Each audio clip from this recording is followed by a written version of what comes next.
वक्रतुण्डे भवं भवानी सहितं नमामि मन्दारमाला कलितालकाये कपालमालं दितसुन्दराय दिव्याम्बराय च दिगम्बराय नमः शिवाय च नमः शिवाय घालीन लोटांगण वंदीन चरण डोळ्यांनी पाहीन रूप तुझे प्रेमे आलिंगन आनंदे पूजन भावे ओवाळीन म्हणे नमा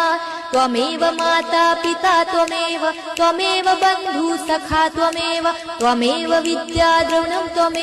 त्वमेव सर्वं मम देव कायेन वाचा मनसेन्द्रियर्वा बुद्ध्यात्मना वा प्रकृति स्वभावात् करोमि यज्ञं सकलं परस्मै नारायणायति समर्पयामि अच्युतं केशवं राम नारायणं कृष्णदामोदरं वासुदेवं हरे श्रीधरं माधवं गोपिकावल्लभं जानकीनायकं रामचन्द्रं भजे हरे राम राम राम हरे हरे हरे कृष्ण कृष्ण कृष्ण हरे हरे हरे राम राम राम हरे हरे हरे कृष्ण कृष्ण कृष्ण हरे हरे